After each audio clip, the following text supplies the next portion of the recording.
Just when you thought it was safe to buy a new gaming panel, ViewSonic has done it again, this time with the XG321UG. This features mini LED as opposed to big LED. EVGA's Z690 classified and Z690 Kingpin motherboards are built with extreme overclocking in mind. With multiple power modes designed for sub-ambient and LN2 cooling along with robust overbuilt VRM setups, the Z690 classified and Kingpin motherboards should be an obvious choice for extreme overclockers everywhere. To learn more, click the sponsored link in the description below. So we're gonna start with an unboxing here, and also a huge thank you to ViewSonic for sending us this panel. We've been taking a look at and really just enjoying the Elite panels, the Elite series. They put so much tape on this, my goodness. The Elite series panels for a long time now. Also too, I know when we do these types of videos, people are like, it's just a panel, I don't care. We have talked a million times about the fact that if you have not experienced a high-end panel, whether it be high refresh rate or IPS or, you know, in this case, mini LED and quantum dot, we'll talk about all that in a second here, you don't really know what you're missing. Second of all, I know people immediately they run right out and they go, how much that thing cost? And right now, some people are probably picking themselves up off the floor. But let me tell you, if you're one of those people that's like, that's ridiculous, that nobody needs this, yada, yada, yada. You know, actually, if you're watching this video with an old school, just a 60 hertz flat screen LCD with a CCFL backlight, did you know those things? Okay, I'm gonna age myself real quick. 1998. I'm a junior in high school, going into my senior year. It's summertime. I'm walking around the mall and I go past one of those Sharper Images. You know what Sharper Image is? You know what Sharper Image is? Not Sharper Images, but anyway, Sharper Images had like a lot of crazy tech type stuff you'd find in a catalog. They had like a 32-inch LCD TV that was still like that fat. It was $20,000. And do you know what? When the LCD technology finally made its way to flat screen computer panels, how many people were like, that's just stupid. No one needs that. CRTs are fine. Now that we've gotten the ignorance out of the way, we can move forward into the fact that obviously this is how technology progresses. So this is the latest in tech for computers, mini LED, something we have seen exist in the TV world for a while. And what I love about this, and I think I said this back in like 2015, where I said this tech that we're seeing when it comes to mini LED or side lit LED, because remember LCD or liquid crystal display, it's all liquid crystal display, it's how is it lit? So you've got either foil backlighting or you got edge lighting or whatever. In this case, we have mini LEDs that's a full array behind the panel giving direct light output through the pixel gate, through the quantum dot, which is then allowing for an extreme peak brightness, in this instance, display HDR, 1400 nits for at least 2 seconds, and sustainable indefinitely for at least 10% of the panel. So if you're curious as to what that means, it means if you have like a black background with white text, with the amount of lighting array or dimming zones, in this instance, 1,152 local dimming zones. Moving on, we're gonna go ahead and unbox it and stuff real quick. It is an external power brick. Pretty decent size one too, I might add. You know, I'd much rather have an external power brick like this than having it be internal in the panel. For one, it keeps the panel thinner. Two, it keeps the panel weight down, which means better support for VESA arms if you want to mount this on a VESA arm without having to have a stupid high pressure piston one that's gonna hold up, you know. That's another thing. Old school LCD panels, man, were they heavy. Damn, were they heavy. But these are not that heavy. But the base is gonna look pretty much exactly like we've seen through the Elite series. The Elite series is awesome because it's very understated, brushed black aluminum, like you can see right there on the front. Goes together toollessly. It does have VESA mount 100 by 100, which mine that I have at home, I don't have the mini LED at home, I have the Elite IPS panel that is still the non-mini LED, but I will more than likely be taking this one home at some point anyway. And it's all pretty straightforward in terms of the base and all. It's the same one throughout their entire Elite series, which makes it kind of nice, I guess. You know, it's a consistent, uniform look across all their product. In terms of cables, They do provide us a DisplayPort cable, which is awesome. Let me explain why this is important. This is a 4K HDR 1400, as we already said, which carries extra data, but it also has G-Sync Ultimate R4 from NVIDIA with reflex support. When you have that much data going back and forth, it's important to have the right cable, and that's why I'm happy to see that they provided their own DisplayPort cable, because when you have 4K and you have HDR and you have audio going through it, you got G-Sync, you've got reflex, you've got so many things happening here. High refresh rate, 144 hertz, 4K. That's a ton of data. And if your cable, like DisplayPorts are not created equally, and sometimes even though they may say 1.4, 1.4B, whatever they are, if you get some regular, like generic one off Amazon, they may not work properly, and you might get black screens, dropouts, HDR not enabling, all this sort of stuff because the cable itself doesn't support the signal. More often than not, people's complaints about panels and panel issues have nothing to do with the panel itself. It's their ignorance when it comes to, and not ignorance in that we're like, yo, you ignorant, no, but like their lack of knowledge of how important cables are to carry that data. This is the conduit. It's got to be able to be, a big enough flow rate, which is at this point the data rate, to carry all of that information. But of course, it does also have HDMI, which would maybe work for like an alternate input for like maybe a PlayStation 5 or an Xbox Series X or whatever. USB 3.0 cable, because it does have a hub on the back, and because it also does have an RGB ring on the back that lights up blue by default, which we like because it's not RGB puking. It does actually integrate with a few different pieces of software out there. It uses Razer Chroma, the Cooler Master RGB Plus, and Thermaltake RGB. So those are the pieces of software that out of the box control it. But if you're using any of those, like if you've got Razer keyboard or whatever, and you're using Chroma to control into the RGB, it can take control of your monitor too, but you must have the USB plugged in. And then of course we've got our power cable here that goes to our brick. And that's everything that's in here. It's a little thicker than I'm used to with like some of their Elite panels, but again, that's just because remember, this is not an edge-lit panel, it is a backlit mini LED, so that adds to some of the thickness, and to be honest, to some of the weight. This is actually a little heavier than their other panels, so that's why having the brick not inside the panel is a good thing, because then you're gonna need a, I don't know, Arnold Schwarzenegger VESA arm to hold it. So putting it together, the base just pops in there, and then you have a toolless thumb tightening screw for the base. We got these two tabs right here and a little lock on the bottom. Hooking the panel up to that is, and I started to pop this off because this is for the cables. We take this guy, and we just, see it's a little thicker. Thick boy, kind of like me. Hook that on the top, and then click. Our panel is now set up. It's just that quick and easy. So before we start talking about the HDR and the color accuracy and such, playing with the mini LED backlighting, we'll talk about some of the physical stuff here. So it does have 120 millimeter adjustment both up and down on the Elite base. It's got a left and right swivel of a pretty decent amount, nearly 45. And then it's got 5-degree down tilt, 20-degree up tilt. So you can get it in the right position by using the stock base. A lot of monitors these days just have foregone like adjustable bases. Height might be all you get, but swivel and tilt is not something you get very much of. Obviously it has the same teeth down here that you can attach your keyboard and mouse to, so you can stop it from getting tangled up on stuff. That's up to you if you want to use that or not. RGB backlight ring that we've talked about before.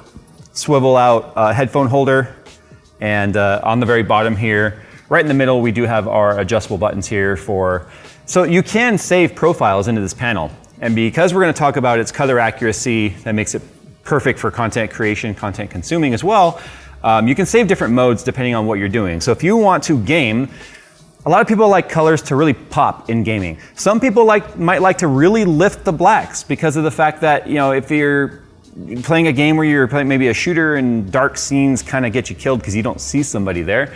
A lot of people like to really lift the brightness and the black levels, that way you don't get caught off guard.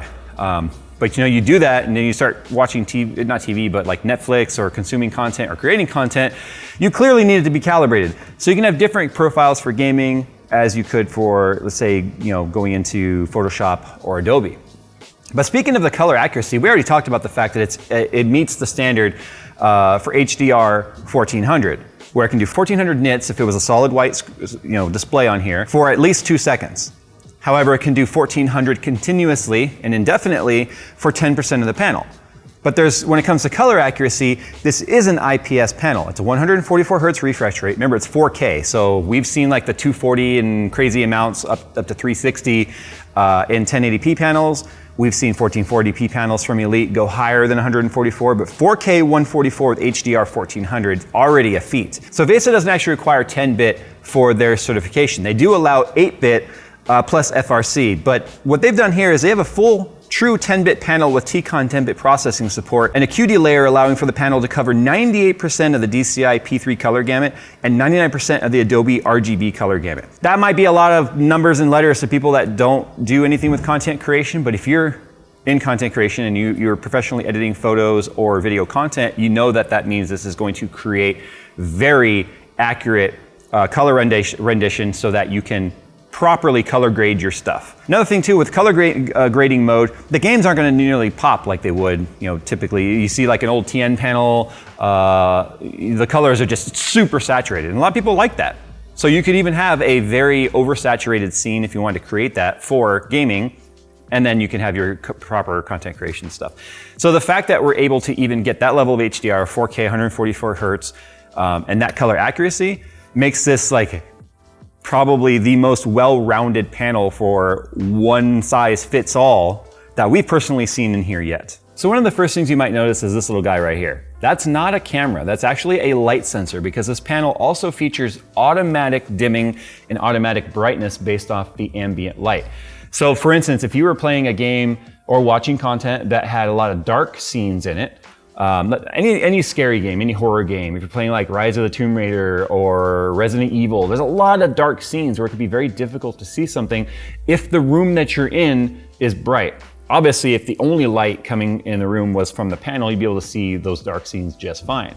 But what this will allow the sensor to do is if you have automatic mode enabled, it will bring up the brightness, remember, up to 1400 nits, bring up the brightness and the black level so that it's calibrated based on the environment to be able to see it.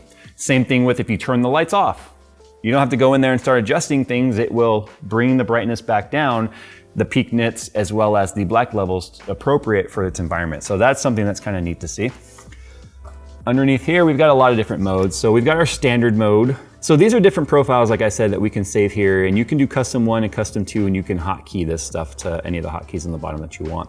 This is pretty standard though. We've seen a lot of this on, Elite panels before. Now also to remember, we are pointing a camera at a light source, so it's gonna be very difficult for you to really convey what we're seeing. Same thing if we were trying to give you a review of headphones, you can't hear it. So you got dark boost, which will lift the levels of the dark area. So if you kind of take a look right here, hopefully you guys can see it, you'll see this area get brighter and then dimmer and then dimmer and then off. Blue light filter, pretty obvious. That's for filtering out blue light, making the light a little warmer. If you're using it in a dark room a lot, this is just better for eye fatigue. But as you change blue light filter though, you do change the color accuracy. So that's something you need to keep in mind. Response time OD. So we've got standard, advanced, and ultra fast. We'll test that in the UFO thing in a moment. 6-axis color. This if you want to go in and like if you had a cinescope attached to this and you wanted to then start color grading it yourself, you could do that. These do come pre-calibrated, but as soon as you start messing with them, obviously that gets messed up. So here's our G-Sync processor. We have eSports, NVIDIA Reflex Latency Analyzer, HUD location. So you can even see like an overlay for GeForce Reflex on screen, so you can see what the actual spec or stats are of your current Reflex settings. I don't personally use Reflex, but this is something that would really be important to anyone that's serious about esports gaming. In terms of inputs, you can see you've got 3 HDMI and a DisplayPort. So that's what I was saying. You could have other stuff hooked up to this panel. You could have your console, your computer, a TV, maybe a DVD player, whatever. It does have speakers too, I forgot about that. It's not super loud, but you know what? Enough to where like, if you needed to troubleshoot something, I mean, you could. So if we go to the information tab, we can see everything about this panel. We currently are at 4K resolution, 144 hertz, NVIDIA G-Sync DisplayPort, and right there, 10-bit color, RGB 444 sRGB. It was showing 8-bit. We had to go into the NVIDIA control panel and actually override defaults and go from 8 to 10. That's because we don't have 10-bit panels usually. So like a TV is like the only time you would tend to use that. So anyway, yeah, let's go ahead now and let's get something going on this. So we're gonna try a few games here. I'm gonna try some low light games. So we're gonna do Dying Light 2. We do have the FPS counter up in the corner. That's built into the panel, so that's kind of nice. You don't need to have like, okay, look at this first of all. The black levels, because of the 1152 dynamic dimming zones, that's why the Intel is so bright and everything around it. That's crazy. So that quantum dot layer, that's bright. The quantum dot layer does a really good job at both the pixel gate and the quantum dot from blocking out any backlighting from getting through the gate once it's closed. So the black levels are very similar to when the panel is off, like very, very similar. I had a really hard time with my eyes perceiving any sort of backlighting. The camera might have picked it up a little bit more than my eyes would, actually. What I'm looking for here, especially with dimming zones with TVs are something that I almost always turn off. In fact, I do have a 84-inch giant quantum dot TV myself that I turned off the dimming zones because the size of the TV and with it having so few dimming zones versus this, you would start to see like a ring or a halo around the bright thing. Like, so that logo, I would have seen a haloing around it. And when I was watching TV, I just found that distracting to see that haloing going on and off, and I didn't like it. This, to me, in terms of gaming, I was a little concerned. But like right here, you would see haloing around that even with the dimming zone. Because that might have been smaller than the dimming zone itself, type of deal. The sharpness too is just nuts. I mean, that's 4K, right? That's 4K for you. There we go. Can do it as a combo too. Dude. That is nuts. Look at how like dark that is. Okay, let me rephrase. Look at how dark it is while you can still see things in it. And I'm not sure how well the camera can even pick that up, but all right. Let's go get the anomaly, shall we? Oh boy, he called back up.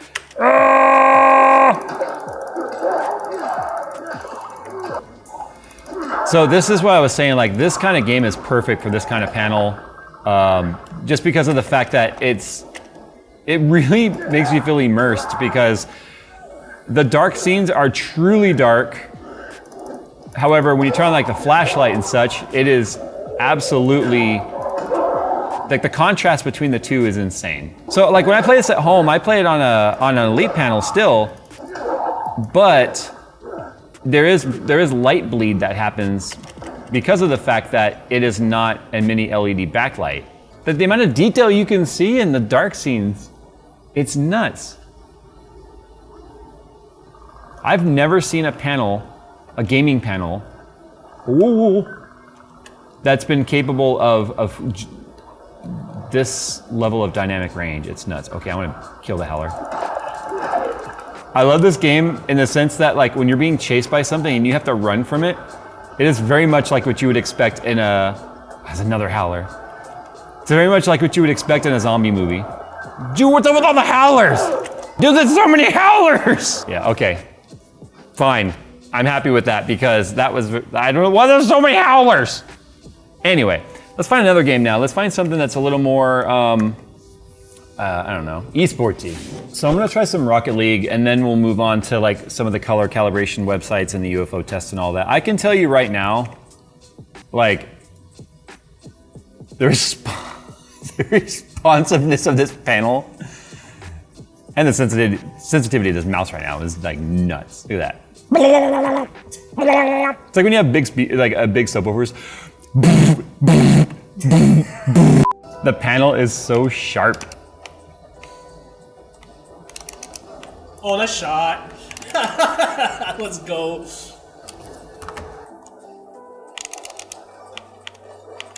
I'll get that insurance. That's the game right there. Yay! Forced another forfeit. I force a lot of forfeits when we do these videos, don't I? So Phil really had to stop down the camera to be able to even see this screen because we're testing black levels here. So obviously this is a camera pointing at a low light source that he's cranked, so ISO is gonna be really weird. However, you can try this yourself with your own panel to compare if you like. So we're at lagom.nl, And we're looking at the black test right now. There's 20 squares here that vary in brightness all the way up from 1 to 255. I can see from 3 all the way up. So 2 and 1 are indiscernible, but 3 I can barely make out the square. In the camera, I don't even know if it's picking it up. Can you see 3, Phil? No? Okay. 3 I can see, 4 is easier, 5 is very visible. Gradient test, really uniform. What you're looking for, the gradient test, is banding. Look, if you're not running a 10-bit panel, if you're running a high-end panel, but it's still 8-bit, and you go to this particular test, this is where you're gonna definitely notice. It looks pretty even on either side of the UFO when it comes to any sort of shift. So response time overdrive, we're in standard. So this is where we can actually speed it up. So between standard and advanced, there's a slight amount of sharpening there. But then if we go to ultra fast, we get a lot of sharpening on there. As we're doing this, Phil asks himself, and now Phil's just like me, he's a bit of a panel snob. He really is. There's nothing wrong with that. We have our likes and our dislikes, and the panel is the thing you're looking at. I feel like it's a very overlooked part of anyone's setup. Phil's been running an ultra wide at home, and he asked himself, is this gonna bring me back to 16:9? I myself am also running an ultra wide at home, because I have the Elite panel on the side, and I'm starting to wonder, like, do I also want to go back to 16:9? Because this has everything I'm looking for in a panel. 4K, high refresh rate 4K, HDR 1400, G-Sync Ultimate, mini LED backlighting with 1152 zones. I'm always going to point out the 1152 zones, because if you divide this 32-inch panel into 1152 squares, that's a lot of controllable area in terms of brightness and darkness. So yeah, it's like, you know, we asked ourselves, this is probably our 4th or 5th Elite panel review that we've done. And you ask yourself, like, how can it get any better? Actually, you know what? Yeah, ViewSonic, I dare you, make this better. I'm sure they can. And are they making it better? It's happening!